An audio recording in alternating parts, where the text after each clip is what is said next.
কোনোবাই দুনিয়াৰ নিউজ চাই কেনে দিমাগটো পাগলা কৰি আছে, নিজে জানাখিনিৰ ওপৰতে আমল নাই আৰু দুনিয়াৰ কথা শুনি কেনে মাথাটো গৰম কৰি লয়। যিখিনি আল্লাহ তাআলাৰ হুকুমৰ কথা জানে সেইখিনি কৰিবৰ কাৰণে সময় নাই, সেইখিনি ইবাদত কৰিবৰে সময় নাই, কিন্তু আকৌ দুনিয়াৰ কথা জানি কেনে এতিয়া মাথাত সোমাই লয় আৰু লৈ কেনে এইটো গৰম কৰি কেনে যাকে যি পায় তাকেই কয়। পাল্লি আলিমকো গালি দিয়ে, বিবি বাচ্চাৰ লগতো কাজিয়া, এনেই এতিয়া মাতো গৰম হৈ থাকে কাৰণ বিভিন্ন ধৰণৰ কথা আহি পৰে। সেইকাৰণে আমি কওঁ, আমি অকলে শুনিলে নহ'ব, আমি আমল কৰি কেনে আমাৰ হক হয়, আমাৰ ফৰ্জ হয় কি আমি অন্য ভাইসকলকো ক'ব লাগিব। আমাৰ বহুতো এনেকুৱা কাম আছে। এতিয়া আমাৰ মাজত দেখা যায় মা বাবাৰ লগত মিল নাই বেটা বেটিৰ, হয় না নকওক কথাটো, হয় না নহয় নো? নিয়ে আটা আছে গোটেই, এই গোটেই ফিৰিস্তা নেকি আমাৰ তাতে? নহয়, ইয়াতো আছে তেনেকুৱা, কাৰণ আমি নিউজ পাই থাকোঁ, শুনা পাই থাকোঁ, গম পাই থাকোঁ ইবাগৰ কথা। তো ইয়াৰ দ্বাৰা কি ক্ষতি? ভাই ভাইৰ মাজত মিল নাই, নিজৰ ওচৰ চুবুৰীয়াৰ লগত মিল নাই, এজনে আনৰ হকক খায়। কিন্তু মনত ৰাখিব, যিমান দামী গাড়ীত নুঘূৰক কিয়, ফৰ্চুনাৰ নহয় BMW কিমান মান নুঘূৰক কিয়, কিন্তু মনত ৰাখিব ইন্তেকাল হ'লেই আপোনালোকৰ মছজিদত যদি আছে চিলভাৰৰ, দেখিছে নহয় গাড়ীখন, সেইখনতে যাব লাগিব। যিমান ডাঙৰ মালদাৰ নহওক কিয় তেখেতৰ গাড়ী সেইখনে হ'ব যিখন নেকি গৰীবেও যায়, মালদাৰো যায়, মাটিত খোৱাও যায়, বিচনাত খোৱাও যায় আৰু বিল্ডিঙৰ ছাতৰ ওপৰত খোৱাও যায়, সকলোৱে সেইখন গাড়ীতে যায়। কাৰণ নামাজৰ কাতৰাত আল্লাহ তাআলাই যেতিয়া শামিল কৰে, বাদশাহও শামিল হয়, গৰীবো শামিল হয়, ফকীৰো শামিল হয়, তাত কোনো ভেদাভেদ নাই। আৰু সেই যিটো ঘৰ আল্লাহ তাআলাই বনাই থৈছে আমাৰ কাৰণে ৰাখি থৈছে, সেইটো ঘৰতো কোনো ভেদাভেদ নাই, মালদাৰেও যায়, গৰীবেও যায়, সকলোৱে সেইটো ঘৰত যায়। আল্লাহ তাআলাই যদি ভেদাভেদ কৰা নাই, আপুনি আৰু মই ভেদ কৰাটো কোনে? হযৰত মুসা আলাইহিস সালামে এবাৰ আল্লাহ তাআলাক দৰখাস্ত কৰিলে, আল্লাহ এই ফিৰাউন এই ফিৰাউনে যে মোক ইমান জুলুম কৰি থাকে আপুনি দেখা নাপায়, আপুনি তাক একো দমন কৰিব নোৱাৰেনে? তে আল্লাহ তাআলাই কয়, হে মুসা, ফিৰাউনে যে খানা খাই আছে, কাৰখানা খাই আছে, কাৰখানা খাই আছে আল্লাহৰ, কাৰখানা আল্লাহৰ। ফিৰাউনে যে হাৱা লৈ আছে, শ্বাস লৈ আছে, উশাহ নিশাহ লৈ আছে, কাৰ লৈ আছে? বোলে আল্লাহ আপোনাৰ। কাৰ দুনিয়াত চলি আছে? বোলে আপোনাৰ। কাৰ মানে কি আসমানৰ তলত আছে, কাৰ কিমান বস্তু ইস্তেমাল কৰি আছে? তেতিয়া তেখেতে কয় আল্লাহ তাআলাক, হে আল্লাহ আপোনাৰে। তেতিয়া আল্লাহ তাআলা কয়, মুসা মোৰ বস্তু ইস্তেমাল কৰে, মোৰ দুনিয়াত আছে, মোৰ বস্তু খায়, মই দিয়া নিয়মতে চলাই আছে বা চলি আছে বা ইস্তেমাল কৰি আছে, মই খং কৰা নাই, তুমি খং কৰোতা কোন? তুমি দম দেউতা কোন? তো আমাৰ মাজতো তেনেকুৱা কথা, আল্লাহ তাআলাই বন্ধ কৰা নাই, আপুনি আৰু মই কোন? আল্লাহ তাআলাই মানা কৰা নাই, আপুনি আৰু মই কোন মানা কৰা? আল্লাহ তাআলাই আমালোকৰ মাজত ভেদাভেদ ৰাখা নাই, আপুনি আৰু মই কোন? বুজি পাইছে না কথাবিলাক? আমাৰ মাজত বহুত কমি আছে, বেমাৰ বহুত আমাৰ মাজত। বেমাৰ যেনেকুৱা আল্লাহ তাআলা আমালোকক আকৌ বেমাৰৰ দাৱাই দিছে। এতিয়া আমালোকৰ মাজত যদি বিভিন্ন ধৰণৰ খালাংকিলিং লাগি থাকে, খালাংকিলিং বুজি পায়নে? কাঁহী বাতি চিনি পায়? কাঁহী বাতি চিনি পায় নহয়? কাঁহী বাতি বাজা দি থাকে একেবাৰে, চামুচ বুজি পায়? চামুচ একেলগতে টাং টিং বাজি থাকে, ঘৰত মিল নাই বহুত। তেতিয়া কি কৰে কওকচোন? তেতিয়া বেলেগ নিবিচাৰে, কাক বিচাৰে জানে? তেতিয়া ডক্টৰ নালাগে, ইঞ্জিনিয়াৰ নালাগে, তেতিয়া বেলেগ নহয়, ইমাম চাহাব। কোন বিচাৰে? কাক বিচাৰে? ইমাম চাহাবক। আৰু ইমাম চাহাবক আহি কেনে কি কয় জানা? ইমাম চাহাব ঘৰৰ মধ্যে শান্তি আসে না, শান্তিয়ে নাই, শান্তিয়ে নাই ঘৰত। এতিয়া কি কৰিব লাগে? ইমাম চাহাব কৈছে, ইমাম চাহাব তাবিজ। কি লাগে? তাবিজ লাগে ইমাম চাহাবৰ। ইমাম চাহাব তাবিজ দিয়ক, শান্তি লাগে, শান্তি। ইমাম চাহাব বাচাৰা নিদিলে ক'ব কি ইমাম চাহাবতো কিচ্ছুই জানে না। যদি ইমাম চাহাবে নিদিওঁ বুলি কয়, ডাইৰেক্ট ক'ব ইমাম চাহাবে একো নাজানে, কি ইমাম ৰাখিছে আমাৰ মছজিদত, একোৱে দেখোন তাবিজ এটাও দিব নাজানে। আৰু মা ভনীসকলতো ক'বই ভাল, সিহঁতৰ আগত যদি কৈ দিয়ে বোলে হুজুৰে তাবিজ নিদিয়ে, ইমাম ৰাখিছে একো নাজানে, তাবিজ দিব নাজানে। এতিয়া চাব, ঘৰত অশান্তি, ঘৰত ভায়েকৰ লগত মিল নাই, মিয়া বিবিৰ মাজত মিল নাই, ইমাম চাহাবৰ পৰা তাবিজ নিব আহে, কিবা হ'ব জানো কওক? কিবা হ'ব? একো নহয়। যদি হ'ল হয় তো ইমামৰ বিবিৰ লগত ইটো নালাগিল হয়।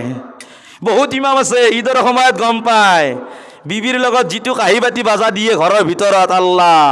বিবিক লাগে 1200 দামী নহয়, 12,000 টকাৰ দামী বৰষা। ইমাম চাহাবে পায় বাচাৰা দৰমহা 8,000, তেখেতেতো দিবে নোৱাৰে 12,000 টকা দামী বৰষা। বিবিও সেই আল্লাহ জানে ক'ৰ পৰা ধৰি আনে, আল্লাহ ক'ৰ পৰা ৰাখিছে।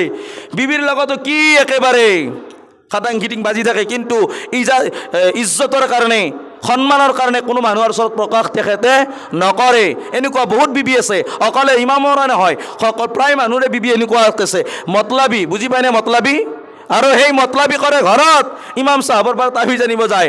মই কওঁ ইমাম চাহাবসকলক, যদি তাবিজো দিয়ে একো লিখিব নালাগে, এনেই কাগজ এখন বান্ধি কেনে দি দিয়ক। আৰু কওক যেতিয়াই নেকি দুয়োটাৰে মাজত টাংটিং বাজে, খাটাং খিটিং বাজেই, তেতিয়া এটা কাম কৰিব, তেতিয়াই কিন্তু আপোনালোকে যিকোনো এটাই মুখৰ ভিতৰত তাবিজটো লৈ দাবাই কেনে ৰাখিব, যিটো লিখা আছে ইয়াৰ ভিতৰত দাবাই কেনে ৰাখিব।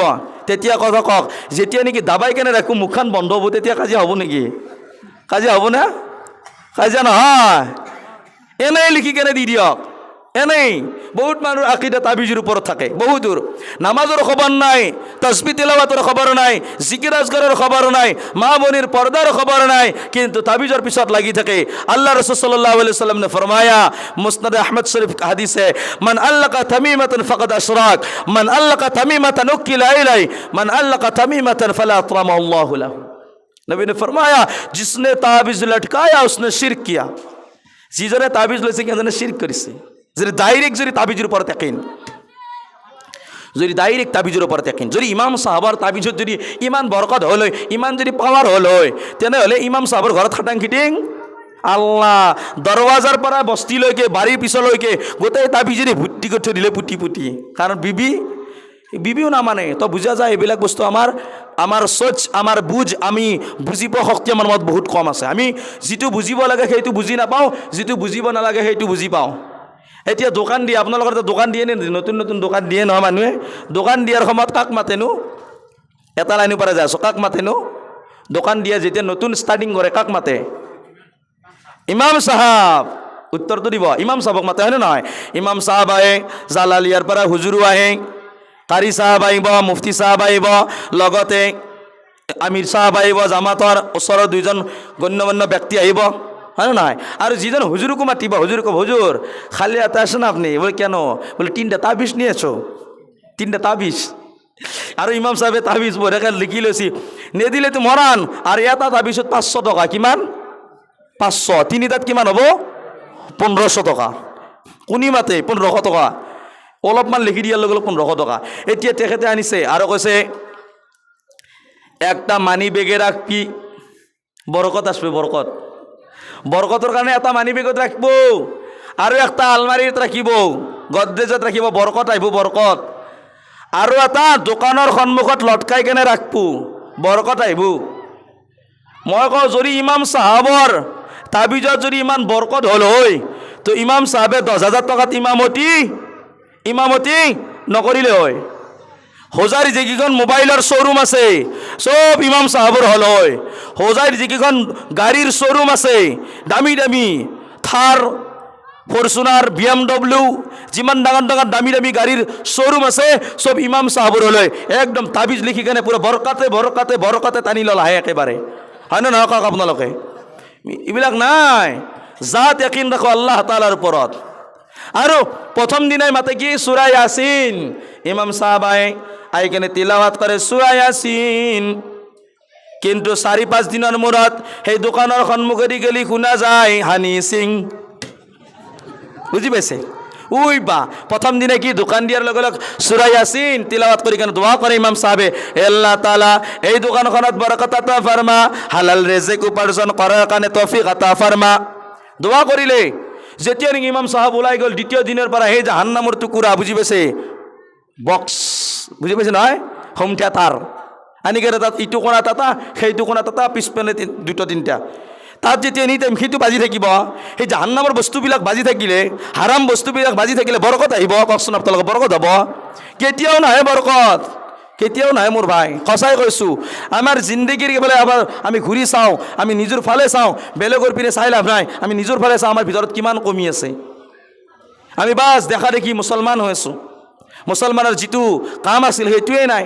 আল্লাহ ৰাসূল সাল্লাল্লাহু আলাইহি ওয়াসাল্লামে ফৰমায়া, যিখন ঘৰত নেকি ডেইলি মামুল বনাই লওক, মাগৰিব বাদ, ইশাৰ বাদ, ইয়া আসৰ বাদ, যিকোনো এটা টাইমত দিনটোৰ ভিতৰত ধুনীয়াকৈ আপুনি যদি সূৰা ওয়াকিয়া 27 নম্বৰ পাৰাত আছে সূৰা ৰহমান কে বাদ সূৰা ৰহমানৰ পিছত আছে এই সূৰা ৱাকিয়া যদি তিলাওয়াত কৰে এই সূৰা ৱাকিয়া তিলাওয়াত কৰিলে ঘৰত খাইৰে বৰকত আহে কি আহে খাইৰে বৰকত আহে